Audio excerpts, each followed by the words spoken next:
আসসালামু আলাইকুম এভরিওয়ান, শুভ সন্ধ্যা। আজকে আমরা এই গুড়া আখের গুড় না আখের গুড় দিয়ে এই ছাতু, চাল ভাজা, তারপরে ভুট্টা, চনা বুটের যে ছাতু আছে ওটার গুঁড়া, হ্যাঁ, তারপরে যে চিরা দেখেন, এই চিরা দিয়ে আর এই মুড়ি দিয়ে নারকেল দিয়ে মাখানো হবে। নারকেল কোথায়? এই যে আমার আম্মা এটা ফ্রিজে, ডিপ ফ্রিজে কিন্তু আমরা নারকেল কোড়াইয়ে মানে রেখে দিচ্ছি।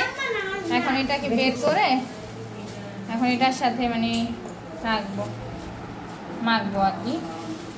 এই যে দেখেন আমার ভেঙে ভেঙে এখানে দিচ্ছে। এটার সাথে কিন্তু আরো গুঁড়ো দুধও অ্যাড করা হবে। এই যে দেখেন এখানে গুঁড়া দুধ দিয়ে দিচ্ছে আম্মা অনেকগুলো। আমার ছোট বোন বলতেছে যাতে চোরামি করে না বানায়, ভিডিও হচ্ছে যেহেতু একটু পরিমাণ বেশি দেখায়। আসলে কি যত গুড় তত মিষ্টি, গুঁড়া দুধের পরিমাণটা বেশি দিলে বেশি মজা লাগে। চাইলে গরুর দুধও দিতে পারেন, চাইলে আপনারা এটার সাথে গরুর দুধও অ্যাড করতে পারেন, তবে সেটা অবশ্যই ঘন করে। দুধ দিলেই মজা লাগে, কিন্তু পানি দিলে একটু পাঁচশো মাংস লাগবে, ওটা তো টেস্টি লাগে না। পানি দিয়েন না, পাঁচশো মাংস লাগবে। বাসা অবশ্যই ট্রাই করবেন, সন্ধ্যার নাস্তা হিসেবে খুবই হেলদি এবং কি ইয়াম্মি। মা এখানে কিছু পরিমাণ পানিও অ্যাড করে দিচ্ছে। আর দেওয়া লাগবো ও, এটা মথা দিয়ে তারপর আমি দেখবো যে এটা আমাদের আরো লাগে কিনা। লাগলে আরো একটু পানি অ্যাড করতে হবে। তো এই পানিটার পরিবর্তে আপনারা দুধ মানে গরুর দুধটা ঘন করে দিতে পারেন। মা গুড়টা মনে হয় গ্রেট করে দিলে ভালো হইতো গো। এই মা খাইতে এটা হয়ে যাবে। হোক, আমি এই যে এগুলো একটু থেতো করে নিছি, আপনারাও থেতো করে নিন।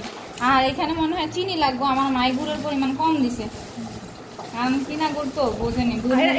যেহেতু শুকনা দুধ দিচ্ছে তুমি একটু পানি দাও। হ্যাঁ হ্যাঁ দিব। হ্যাঁ রাইফা ওয়েট করতেছে। রাইফা কি ছাতু খাবা আম্মু? হ্যাঁ হ্যাঁ, খালামণি ছাতু বানাচ্ছে, রাইফা পুরো টেবিলে মনোযোগ সহকারে জি আছে। আমাদের বাসায় মানুষ বেশি, মানুষের ক্যান্সারও বেশি, বুঝছেন। একদিক দিয়ে মা ডাকে, একদিক দিয়ে মেয়ে ডাকে, একদিক দিয়ে বাবা ডাকে। এমন করো কেন? সেটা তোমাকে হেল্প করছে। আমু তুমি হেল্প করবে খালামণিকে? আমার বোনের মেয়ে হেল্প করতেছে, হেল্প তো করতেছে না। তোমার পানির এটা সরান, আমার মেয়ে আবার help. Raifa no no, super duper এই কাজটা করতে পারবো, হয়তো মানে মুড করতে পারে, সুন্দর করে পারবে। দেখছেন মাখা হয়ে গেছে। এই যে দেখেন একটা হয়ে গেছে, এখন এটা আমিই খাবো।